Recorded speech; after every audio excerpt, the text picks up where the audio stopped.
Bismillahirrahmanirrahim. Assalamu alaikum students. Hope you all are fine. Today we will start exercise 1.4 of unit 1.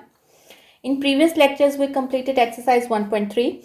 In exercise 1.3 we just did addition and subtraction of two matrices. But now in exercise 1.4 we will learn how to multiply two matrices. Now start exercise 1.4. Question number 1 is which of the following product of matrices is comfortable for multiplication? कहता है कि कौन से दो matrices जो है वो comfortable होते हैं मल्टीप्लिकेशन के लिए। प्रीवियस एक्सरसाइज में हमने जब पढ़ा था कि दो मैट्रिसेस कब कंफर्टेबल होते हैं एडिशन और सब्ट्रैक्शन के लिए, तो हमने देखा था कि जब number of rose and columns एक मैट्रिसेस के दूसरे के नंबर ऑफ रोज और कॉलम्स के बराबर होते हैं तो दोनों मैट्रिसेस क्या होते हैं, कंफर्टेबल होते हैं एडिशन और सब्ट्रैक्शन के लिए। लेकिन मल्टीप्लिकेशन के लिए दो मैट्रिसेस के लिए ये रूल फॉलो नहीं होता। मल्टीप्लिकेशन के लिए क्या होता है, मल्टीप्लिकेशन के लिए याद रखें आपके पेज नंबर 15 पे मेंशन्ड है two matrices A and B are comfortable for multiplication giving product A and B if the number of columns of A is equal to the number of rows of B। यानी पहले के number of columns दूसरे के number of रोज से बराबर हो तो वो कंफर्टेबल होता है मल्टीप्लिकेशन के लिए। दोबारा बताती हूं कि जब पहले के नंबर ऑफ कॉलम्स यानी ये जो वर्टिकल रोज हैं, पहले के नंबर ऑफ कॉलम्स दूसरे के नंबर ऑफ रोज के बराबर होगा तो ये कंफर्टेबल होंगे फॉर मल्टीप्लिकेशन। याद रखने का तरीका क्या है, मैंने आप लोगों को बताया था ऑर्डर लिखने के लिए याद रखें ऑर्डर में आर आता है तो इसका मतलब रोज पहले लिखते हैं। इसी तरह मल्टीप्लिकेशन के लिए याद रखें सी और आर में से सी पहले आता है अल्फाबेट्स में ABC, तो इसका मतलब है पहले वाले के आपने कॉलम्स चेक करने हैं नंबर ऑफ कॉलम्स और दूसरे वाले के नंबर ऑफ रोज चेक करने हैं। अगर वो दोनों बराबर होंगे तो इसका मतलब है ये कंफर्टेबल होगा मल्टीप्लिकेशन के लिए। फॉर एग्जाम्पल ये मैट्रिसेस देखें और एक ये ऑर्डर दोनों का चेंज है, ये आपके पास 2x2 का है और ये आपके पास 2x1 का है।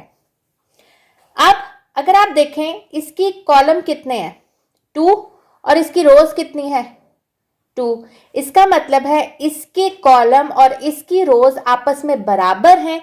इसका मतलब है ये दो मैट्रिसेस आपस में क्या हो रही है, मल्टीप्लाई, यानी ये कंफर्टेबल है फॉर मल्टीप्लिकेशन। अगर इनके बराबर ना होते तो ये मल्टीप्लिकेशन के लिए कंफर्टेबल नहीं होना था। अब हम इसकी एक्सरसाइज का पहला क्वेश्चन करते हैं जिसमें उसने आपसे पूछा है कि इनमें से कौन से मैट्रिसेस कंफर्टेबल है मल्टीप्लिकेशन के लिए और कौन से नहीं है। ये आपके पास क्वेश्चन नंबर 1 का पार्ट 1 है। ये एक मैट्रिसेस है और एक ये मैट्रिसेस है।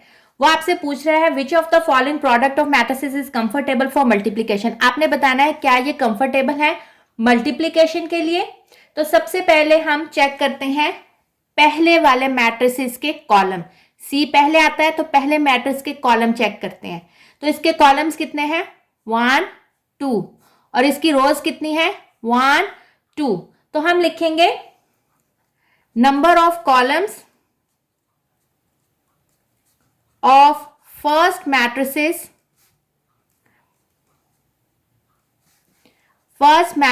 Is equal to number of rows of second matrix. पहले के कॉलम और दूसरे की रोज क्योंकि बराबर है इसका मतलब है प्रोडक्ट इज पॉसिबल। ठीक है, इसका सेकंड पार्ट आप खुद करेंगे। अब मैं इसका थर्ड पार्ट करवाती हूं। ये आपके पास पहला मैट्रिक्स है, ये दूसरा मैट्रिक्स है। पहले वाले के मैट्रिक्स के कॉलम देखें कितने हैं 1 और इसके नंबर ऑफ रोज कितनी है 2। तो हम लिखेंगे number of columns of first matrix कितनी थी, कॉलम कितना है 1 is not equal to number of rows of second matrix. क्योंकि नंबर ऑफ रोज क्या है 2 और नंबर ऑफ कॉलम 1 है, इसका मतलब ये दोनों आपस में बराबर नहीं है। So product is not possible.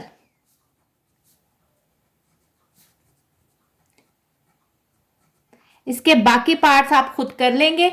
आप लोगों को पता लग गया है कि हमने मल्टीप्लिकेशन के लिए कब कंफर्टेबल होते हैं दो मैट्रिसेस, जब पहले के कॉलम और दूसरी के रोज आपस में उनकी क्वांटिटी यानी number of columns is equal to number of rows बराबर हो, तो वो दोनों कंफर्टेबल होते हैं मल्टीप्लिकेशन के लिए, अदरवाइज उनका मल्टीप्लिकेशन पॉसिबल नहीं है। अब हम इसका क्वेश्चन नंबर 2 स्टार्ट करते हैं। क्वेश्चन नंबर 2 है, if A is equal to this matrix and B is equal to this, find A B and B A if possible.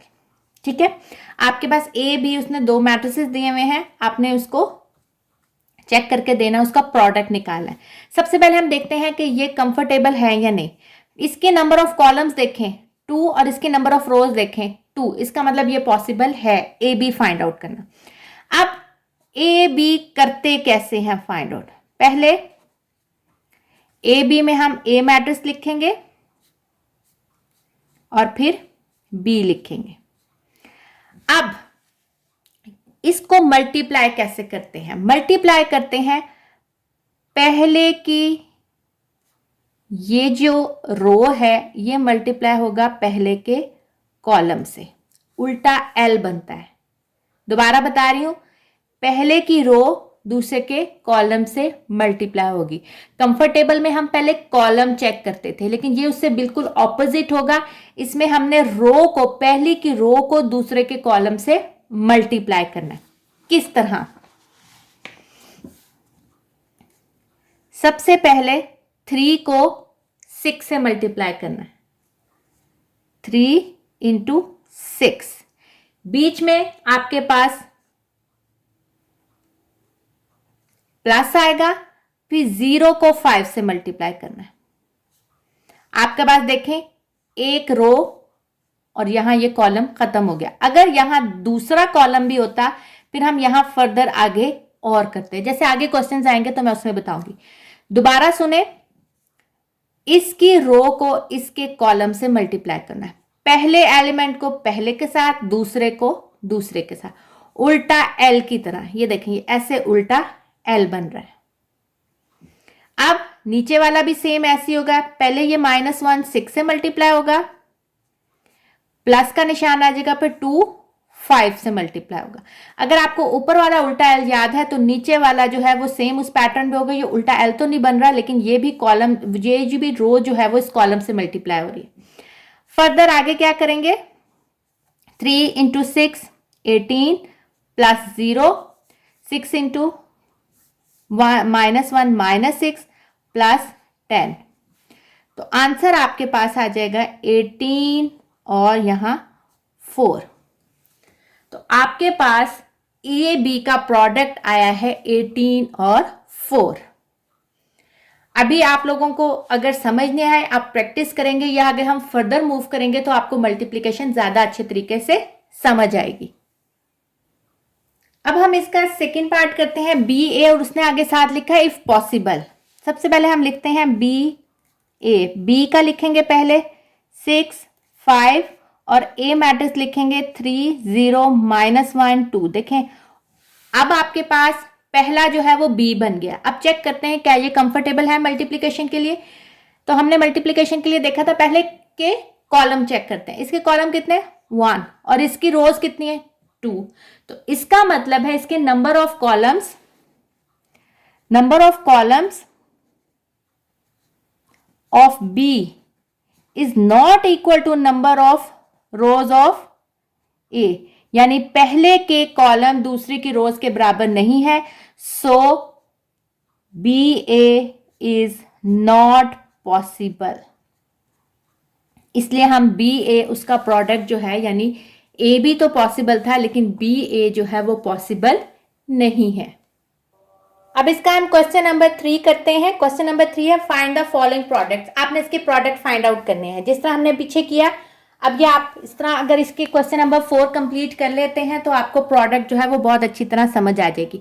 इसमें देखिए उसने पॉसिबल का लफ्ज नहीं वो पूछा, लेकिन हम फिर भी चेक करते जाते हैं ताकि आपको जहन में रहे कि मैट्रिसेस कब कंफर्टेबल होता है मल्टीप्लीकेशन के लिए। अब देखिए पहले की कॉलम्स कितने हैं 2 और इसकी रोज कितनी है 2, इसका मतलब ये कंफर्टेबल है मल्टीप्लीकेशन के लिए। अब हम इसकी प्रोडक्ट लेते हैं, 1 2 4 0।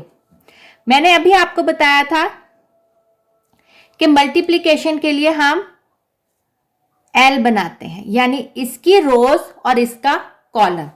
1 किससे मल्टीप्लाई होगा? 4 से।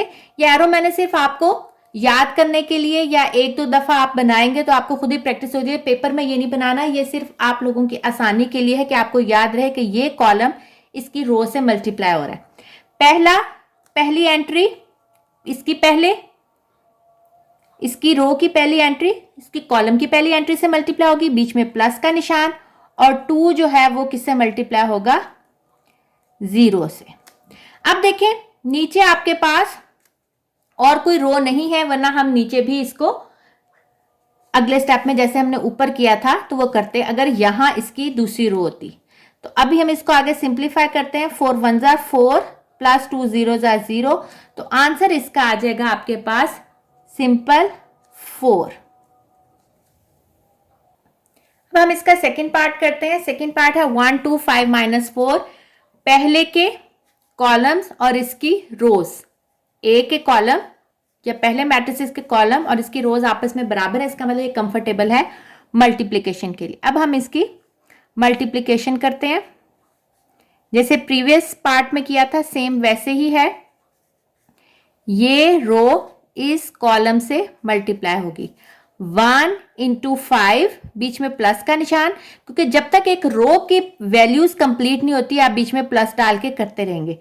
2 इंटू माइनस 4, नीचे रोज नहीं है इसलिए मैंने मैट्रिसेस जो है वो बंद कर दी। तो ये आंसर आ जाएगा 5 1 जार 5, 4 2 जार 8, तो -8। तो ये आंसर आ जाएगा -3। होप कि जिस तरह आप लोग आगे आगे क्वेश्चंस करते रहेंगे आपको थोड़ी ज्यादा समझ आएगी। अब सेकंड के बाद अब इसका मैं करती हूं लास्ट पार्ट, 5th पार्ट। इस पार्ट को ध्यान से करें क्योंकि इसमें अब वैल्यूज ज्यादा हैं। सबसे पहले हम इनको मल्टीप्लाई की फॉर्म में लेके आते हैं।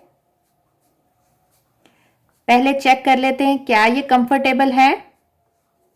इसकी कितने कॉलम्स हैं? 1 2, और इसकी कितनी रोज है? 1 2। इसका मतलब ये कंफर्टेबल तो है मल्टीप्लिकेशन के लिए।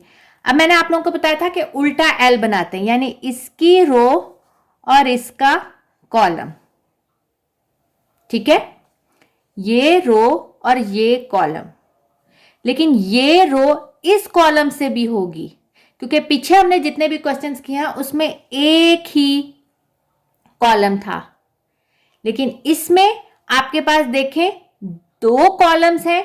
तो ये रो पहले इस कॉलम से होगी, फिर यही रो इस कॉलम से होगी, फिर ये रो इस कॉलम से होगी, फिर यही रो इस कॉलम से होगी, फिर ये रो इस कॉलम से होगी और यही रो इस कॉलम से भी होगी। स्टार्ट करते हैं। 1 को किससे करेंगे? 4 से, प्लस 2 इंटू 0। ये एक रो और एक कॉलम हो गया। अब यही रो जो है वो इस कॉलम से होगी और इसी लाइन में, क्योंकि ये पहली रो है तो हम इसी लाइन में चलेंगे। अभी हम नीचे नहीं आएंगे, नीचे हम तब आएंगे जब हमारी दूसरी रो शुरू होगी। तो यही रो है लेकिन कॉलम चेंज हो गया तो बीच में गैप देंगे और 1 इंटू 5 प्लस 2 इंटू -4। अगेन ये रो और पहला कॉलम -3 इंटू 4 प्लस 0 इंटू 0, ये इसके साथ और ये इसके साथ। फिर यही -3 अगले कॉलम के साथ, 5 के साथ, और 0 इंटू -4। अगेन थर्ड रो 6 और इसका पहला कॉलम 6 इंटू 4 प्लस 1 इंटू 0। फिर यही रो और दूसरा कॉलम 6 इंटू 5 प्लस 1 इंटू -4। ये रो, ये कॉलम, ये रो, ये कॉलम। इस तरह पे ये रो, ये कॉलम, ये रो, ये कॉलम, फिर आखिरी रो, ये कॉलम, आखिरी रो और ये कॉलम। हमने नीचे वाली लाइन में कब आना है? जब दूसरी रोज के एंट्री स्टार्ट हो। पहली रो की एंट्री में अगर तो एक ही कॉलम है तो बीच में प्लस का साइन डाल के लिखते रहेंगे, और अगर दूसरा कॉलम शुरू हो जाएगा तो फिर बीच में गैप देंगे और अगले की एंट्रीज लिखेंगे। क्या आ जाएगा? 4 1s are 4 plus 2 zeros are 0, 5 1s are 5, 4 2s are 8, 2 into -4 जो है वो -8, 4 -12 plus 0, -15 plus, या -0 लिख लें, इससे कोई फर्क नहीं पड़ता, 6 4s are 24 plus 0, 6 5s are 30 into 30 plus 4 1s are 4, तो ये आ जाएगा -4। सॉरी, यहां क्वेश्चन में -1 है, तो अब नीचे भी -1, 6 इंटू 4 -1 इंटू 0, ये प्लस एज इट इज, फिर 6 इंटू 5 प्लस -1 इंटू -4। जब -1 -4 से मल्टीप्लाई हो जाएगा तो ये बन जाएगा +4। आगे चलते हैं, 4 + 0 4, 5 - 8 प्लस माइनस माइनस साइन बड़ी वैल्यू का -3, -12, -15, 24 और 30 प्लस 4 बन जाएगा 34। तो ये आपके पास दो मैट्रिसेस को मल्टीप्लाई करके आपके पास प्रोडक्ट ये आया है। होप कि आपको समझ आई होगी कि किस तरह दो मैट्रिसेस कंफर्टेबल कब होते हैं और किस तरह हम उनको मल्टीप्लाई करते हैं। अब आप इसके जो रिमेनिंग पार्ट्स हैं वो खुद करें, बल्कि क्वेश्चन नंबर 4 भी सेम यही है, वो भी आप ट्राई करें, वरना नेक्स्ट लेक्चर में मैं 4 के क्वेश्चंस कराऊंगी, लेकिन खुद आप जितना ट्राई करेंगे आपको मल्टीप्लिकेशन उतनी ही आसान लगेगी। तो होमवर्क ले लेते हैं। होमवर्क में आपने क्वेश्चन नंबर 1 का पार्ट 1 मैंने करवाया और 3rd करवाया, उसमें सिर्फ आपने ये बताना है कि मैट्रिसेस कंफर्टेबल हैं या नहीं, जिस तरह मैंने करवाया। उसके रिमेनिंग पार्ट्स भी आपने वैसे ही करने हैं। 2nd, 4 और 5th आपने कॉपीज पे करना है। क्वेश्चन नंबर 2 मैंने कंप्लीट करवा दिया और क्वेश्चन नंबर 3 के भी आपने 3rd और 4th पार्ट जो है वो खुद करने हैं। इंशाल्लाह नेक्स्ट लेक्चर में हम क्वेश्चन नंबर 4 स्टार्ट करेंगे। ओके स्टूडेंट्स, टेक केयर, अल्लाह हाफिज।